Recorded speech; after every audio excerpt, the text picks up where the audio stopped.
And we're live. I'm here with Lexi Rook, who's just about to make her pro debut at WFC. Lexi, thanks for joining me. Thank you. Thanks for having me. It's been a while, hasn't it? It's been a while, and I feel like this pro debut's been a long time coming. You've been desperately trying to arrange a fight, haven't you?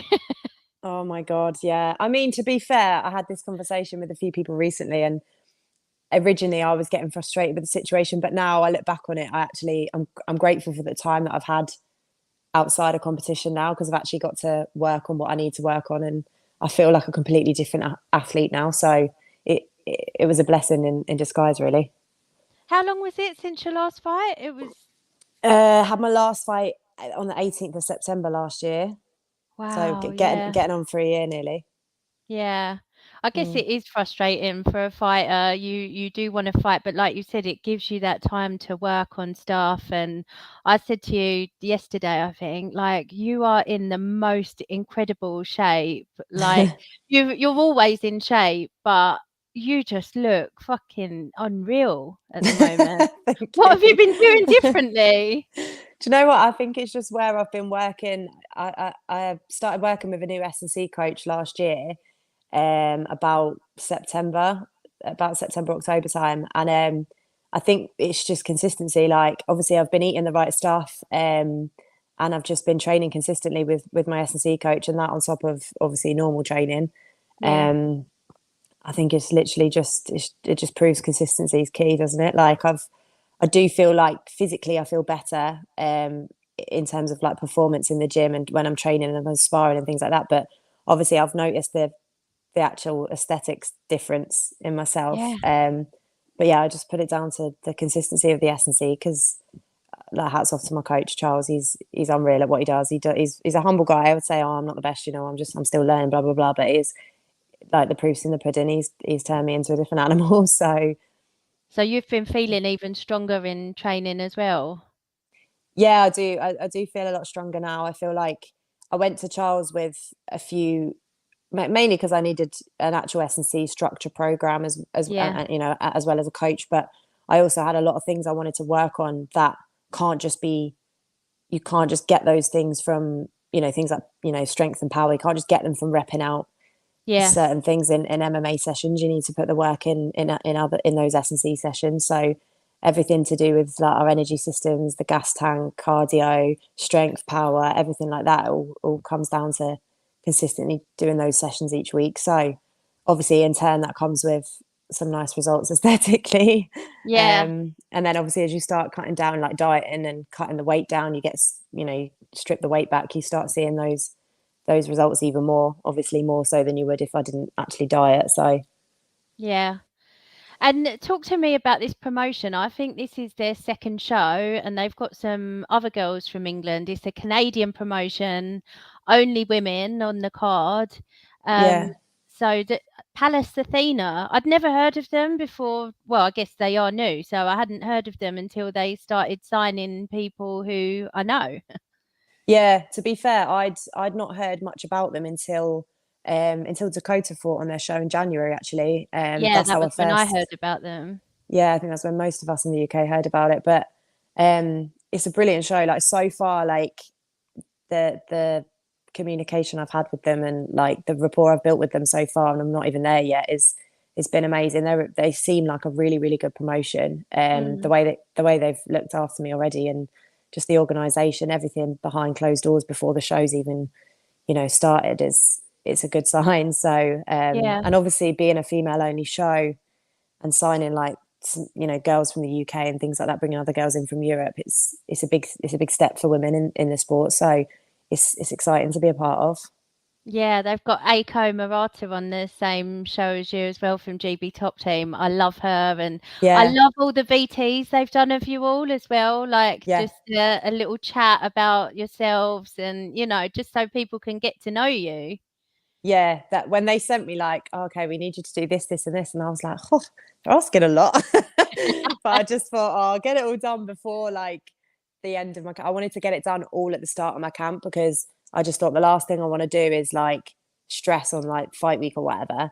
But Yeah. I'm glad I got it done early because they've put some really cool videos together and some good like promotion, and they're hyping it all up, and it's good. It's nice to have that as well, because I've been lucky where I've been on some amateur shows that have done the same sort of thing, but I think Yeah. it's important to have that side of it in the lead up to it as well. Definitely. And I really like for people to fight internationally, like early on in their pro career, or if they can in their amateur career. But I just think it's good to kind of get that feeling of flying all that way, dealing with jet lag or time difference or what have you, and all of that kind of stuff. You don't want your first experience of that to be your first UFC fight.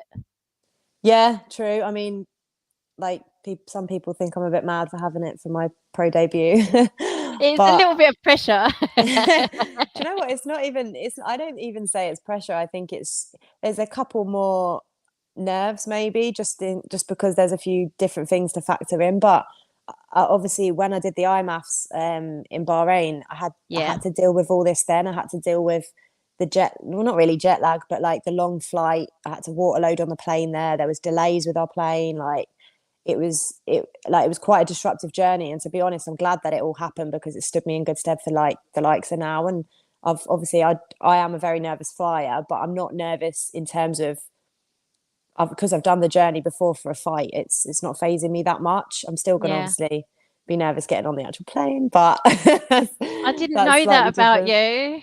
Yeah, do you know what I like? It's probably the one thing in life that really scares me is getting on an airplane. And I've tried loads of different things in my head, like, oh, should I get hypnotherapy? I've even tried to get hold of some diazepam. But I just thought, you know what, I just have to put my big girl knickers on and just suck it up, because if I don't go, I don't get to do me, I don't get the whole experience that's coming for me. So Yeah. And you're flying out quite early, aren't you? You're flying out on Sunday? yeah. So we get there about, I think it's about 3:30 in the afternoon on Sunday, like Canada time.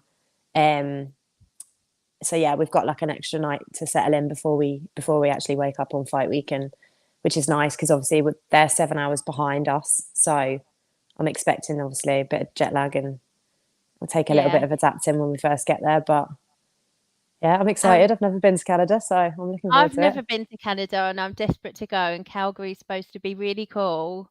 I just Yeah, think it will be like what a cool thing to say that you've done, like you said, on your pro debut. I know. Yeah, no, I do feel I'm really grateful. I feel really lucky that I get to do this, because traveling's a big part of it's like one of my main passions. So Yeah. it's exciting that I get to do it alongside the sport that I love as well. So yeah, it's good.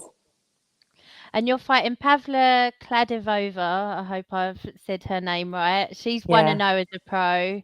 We've seen her fight at the IMAFs before. She's quite a scary looking woman, isn't she? she definitely looks the part. Yeah, she's got Yeah. the shaved head, pink hair, tattoos, muscles. Yeah, she looks the part. She'll be a tough debut for me, but it's nothing I can't handle. So I'm looking forward to it. At the end of the day, I don't want easy fights, and like uh, I'm stepping into the pro ranks for a reason. So I want these challenges early on. I want to show that I deserve to be there, and show my place in these ranks. So it's a good Yeah. place to start, I think. Set the bar high and just keep going from there. So And if anyone looks on Tapology, it's still down at the moment as the first opponent that you signed to fight. And I didn't realise that there's been a few more in between as yeah, well. yeah, it hasn't been straight laced. This camp's been very up and down in terms of, am I actually going to get to fight at the end of it? But like I said earlier, like again, the promotion's just been amazing. Like as soon as the first opponent pulled out, there was like straight away they were on the case. Like, we're going to get you another opponent. They booked my flights before I had a definite opponent, so I knew Wow. like they must be very confident that they're going to get me an opponent. So Confident um, you were going to say yes to whoever they came up with as well. I think I must have been giving that impression off. I was like, just get me anyone. I don't care. Like, I'm getting to the point where I can't hack this anymore. Like, I need to get in there and I need to fight. But yeah, I don't know why it still says that on Tapology. But I was initially meant to be fighting Maxime Turncott, I think her name was. She's Yeah, I think Canadian. it's double barreled. Yeah. I actually watched, because I watched the first card they had back in January when Dakota was on it. I watched the whole card because I thought, oh, it'd be good Yeah, to see like what other females are out there. And I remember watching her fight, and so when I got matched with her initially, I was like, oh, I know of her, and yeah, I was looking forward to that actually because like I think she was quite a lot taller than me. I think she was like 5'9.5", and I'm like 5'6.5". Um, and like she had like a boxing style, so I thought, oh, that'd be a good match. And then she pulled out. Then I was meant to fight someone from Turkey. I can't remember her name, but she was like, I think she'd been on UAE Warriors. She was another like really good, tough opponent. I think she had a few pro fights. Then she moved down to flyweight, so that was fair play. I was like, all right, fair enough. Then I got matched with someone from France. I think again she was in the IMAFs, but I don't know. I think it would have been her debut as well. And then I didn't get anything back from her, so then it ended up being Pavla. wow. So, how do you deal with the kind of ups and downs of not knowing who you're fighting and, like you said, if you're going to get a fight? I think the worst part of it is like, am I going to get an opponent? Because that's Yeah, like you put in all the work in and you're working so hard and you're just so excited to finally get to do, what you need to do. And the thought of like not actually getting anyone is like devastating, but you have to just yeah, put that away and like not think about that really. The changes of opponent like that doesn't really bother me because uh, initially I was training for someone who was taller than me in like a boxing sort of style, but then after the opponents kept changing, I was like, I just need to prepare for anyone, any kind of style, and like I don't really home in on too much on them and what they might yeah, do because I mean Pavla had this. She had her pro debut in March this year, I think, or May, but before that, the last time she fought was the IMAS, which was 3 years ago. So like, yeah. So if much I can change in someone's style and what they've been exactly working on, and yeah, yeah, if anyone watches my fights from the IMAF, like I'm totally different now to what I was then. So I just think there's not much point in homing in too much on them. And obviously, I like have a little look to start with. Say, okay, I've been matched with her. I'll have a look at her. Like, okay, she likes to do this or she likes to do that, and then you sort of initiate your game plan from there and work. And then it's just more like focusing on me and what I need to do, and rather than what she's going to do. So even yeah, if I got there next week and they went, right, we've got you someone new, like I'd be fine. I'd be prepared because it's just the game, isn't it? It's just how it goes sometimes. So you just have to deal with it. You just have to suck it up and go, all right, it's part of the yeah. process. Who are the people behind Poor FC? They seem like they've got like really good scouts or matchmakers, like to be able to replace all these people. I know, yeah. I don't actually know. Um, I don't know much about the actual founders. I think Kieran Keddle is one of the matchmakers. Um, I actually know of Kieran from years ago. He used to like he was big on the Muay Thai and kickboxing scene, K1 scene, when I Where you first start, started out. Yeah, he yeah, wasn't like based where I was, but I knew him through like I remember I had to go to like watch the Muay Thai fights and stuff like that, and I just like knew of him. But then I remember he moved to Canada like years ago, and I like always followed him on Instagram and that. And then when I found out he was one of the matchmakers, I was like, oh, I'm sure I know that name. And then I realised it was him. So, but I presume they've got other people on the team as well. Like, I mean, the lady I've been speaking to, who's works for them, is like amazing. She's literally like every day on WhatsApp checking in, like, do you need this? Are you all right? And it's just seems like a really well put together promotion, and everyone seems really yeah. nice. And And how did it go with your visa and stuff? Because I know there've been so many backlogs with like everybody getting visas and passports and stuff. to be fair, I don't know if it's because it's Canada and it's not the States, but my my visa was like just an electronic one online, and it like pretty much went straight through. Um, so I don't know if that's just because it's not like the American ones. Yeah, But it was really straightforward. I was like, oh, it's done. Yay. amazing. That takes some of the So stress out. yeah, so I didn't really have to worry about that, to be fair. You have to do something, you have to fill another electronic form online like 72 hours before you land, like something to do with like arriving specifically in Canada. But other than that, it's pretty much all sorted. God, that sounds quite trouble-free then, considering everything, like how difficult it is to get anywhere else in the world at the moment. I know, yeah. That's what I was thinking because I was like, oh, it's a long way to go and all of this. But to be honest, it's all been really smooth sailing, so I can't complain. I'm so chuffed for you that you've like found such a good promotion and such an exciting place to fight for your pro debut. I've said to you for years that you've been training like a pro athlete for like certainly the last few years of your amateur career. When you made the decision to move to Liverpool and train at Aspire and just really put everything into this, like it's all built to this. This is you I starting out know. your pro career. You must be so excited. I know. Do you know what I had? It's funny because my parents just left actually. My parents and my sister came up to visit for a few days, and I was chatting to my mum about this, and she was like, "Oh, isn't it funny how like you just set out and said like I'm just going to do this, and you just worked hard. Then all of a sudden it's like, oh yeah, I'm actually doing what I said I was going to do like 6 years ago." Yeah, It's mental. Like I think it has come around quite quick. Like obviously when I moved to Spire, that was about 2 years ago, and like I didn't exactly say like, oh, I'm going to be pro in this many years or I'm going to do this yeah. next year. Didn't really have. I had goals, but I didn't really set a time frame or anything on them. Um, But the way you were training was like a pro, even when you were having amateur fights, the amount you were training, like what you were putting into everything, like there's no difference really. yeah, I don't really feel like I've had to make too many changes. Like people are like, oh, what's the difference now? And I'm like, to be honest, the main difference is the rule set and the timing of the fight.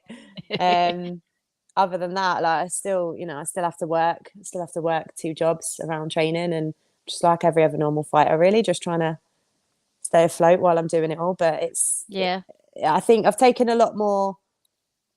I understand it a lot more now. I think when I used to train like obviously really hard and like quite used to train like as many sessions as I could, like because I thought that was the way. Whereas I do train a lot smarter now. Like I actually like look into my recovery and I look into like different recovery sessions. If I might do two hard sessions in the morning and need to do like a little recovery one in the evening or yeah. whatever. So I do listen to my body a lot more. I am more into, like I said with my S&C, I'm understanding all that behind all of that as well. Like what goes on. It's not just picking up weights and Yeah. running. There's so much to it. So I'd say I that's was probably one of the things that's changed.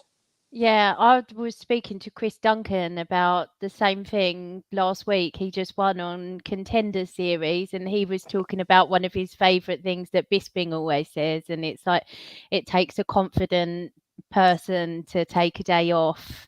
And he always says that he was overtrained for a load of his fights, Bisping, and I do think there's so you can tell now that fighters are starting to train smarter and not just Yeah.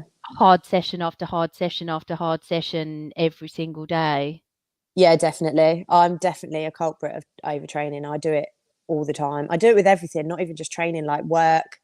I'll just burn myself out because I'm just a workaholic. It's just in me to do that. But I have had to really, really like I've started like journaling, writing down, set like every day, just jotting down how I'm feeling after certain sessions and what I've eaten and just journaling it all because I feel like then I can look back and go, oh yeah, last camp I did that and I felt like that. So this camp I'm not going to do that or I am going to do that. And it's just like trial and error. A lot of it you're learning on the job, aren't you? But I think overtraining is a massive thing, and it's especially when you're a female. Like, not to discriminate against the lads, but like when you're a woman in the gym and you're like, there's this element in me where I'm like, oh, I've got to keep up with the lads. I've got to prove Yeah, like, I'm not just a girl. Like I can do it all. Like I can do it just like the lads can. And there's an element of me that will push myself way past what I need to try and prove myself. And I feel like yeah. I'm lucky in Aspire because like all the lads on my team are like really supportive. So I don't feel like I have to prove myself. I know like I'm part of the team, but there's that element of like because You you're a woman, still you're like, want to oh, I've got prove to, it to yeah, yourself, kind of thing. yeah. So sometimes I have to be like, no, like you need to rest. You need like I went into training yesterday afternoon and I done like we do like team sparring on a Tuesday morning. So I had like really, really good rounds in the morning, tough rounds with the lads, and then came home, rested for a bit, and then went back for a 3 o'clock session. And I was just exhausted. And my coach, Dean Garnett, just turned around and was like, there's no point in doing this session if you're that fatigued. Like you need to start looking at your sessions and like tapering and blah blah blah. And he's played a big part in that as well for me. Like he's taught me a lot about how to structure your sessions and your training and that in the week. And so yeah, it's probably one of the hardest things to grasp as a fighter, which is ironic. The actual Yeah. rest part, you'd think that would be the best thing about it, but it's not. It's the hardest bit to grasp, I think. Yeah, no, definitely, because there's also that mental thing of thinking if I'm not at the gym slogging my guts out and my opponent is, like, Yeah, I always think that. I'm like, oh my God, I'm sat on the sofa drinking a tea and she's probably in the gym sweating her balls off. And I'm like, oh. But really, it's not like it doesn't work like that. Everyone's schedules are different. Like I get told multiple times that I overtrain, but it's hard when you're a fighter as well because it's not like you can just go and train one thing every day. Like you have to train so many different disciplines and aspects that it's so hard to like schedule it all into 24 yeah, hours. So I mean, when I work with my S&C coach, we don't base it on days. We don't go, right, okay, you're doing this today and then tomorrow we base it on like, so we wouldn't say like, oh, you've got a rest day on this day. We schedule it in hours and how much like sleep you get and how much time you have in between sessions. So you might train on a Sunday and everyone thinks I'm crazy for training on a Sunday morning. They're like, oh, Sunday should be a rest day. But I finish training and I've got like X amount of hours until I train again the next morning. So yeah, that amount of hours is enough time for my body to rest and recover. So it's not always like, it's not always just like, oh yeah, this is your week, Monday to Sunday. This is this day, this is that day. It's there's so, like I said, there's so much to it. So you do have to, obviously everyone's different, but I've had to learn to factor that all in. and what are your ways to recover, or how do you try and like speed up the recovery process? Um, Obviously, a lot of it comes down to getting good sleep and eating the right stuff. I've noticed like I don't really eat crap food to be honest. I eat good food, but Yeah, obviously I'm human. Like I still eat chocolate and have treats, obviously. But when I'm in camp, especially, I'll try and make sure like if I've got a heavy session the next morning and I'm having a bit of a recovery evening the night before, I'll make sure I get the right nutrients in me. If I need more carbs or yeah, whatever, and then I might need a bit of a refeed.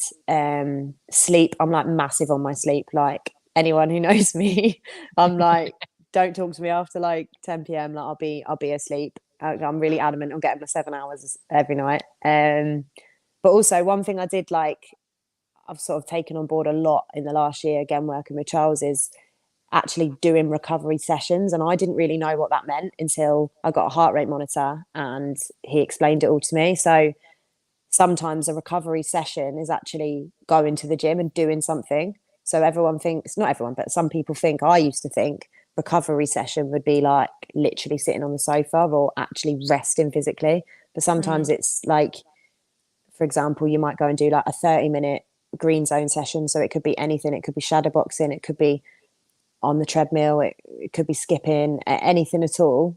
But as long as you're staying in that green zone, bottom of the green zone heart rate, then mm. you're recovering. You're gonna be recovered. So it's not always about just sitting still and resting.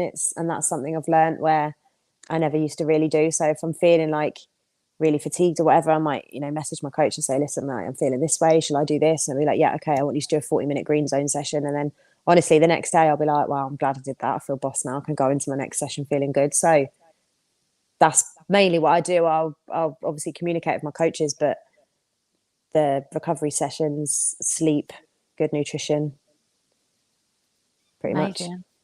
Yeah. Aaron says, congratulations on your bout. How does it feel to be making your professional debut? We touched on that a bit there, but It just feels like finally. That's the are only you word I can think of. excited to be able to use elbows and throw knees to Yeah. the head? Like Do you I know what? always think that's I the actually best am bit. like, I remember, I can't remember who it was. It was someone in my family. It might have been my mum.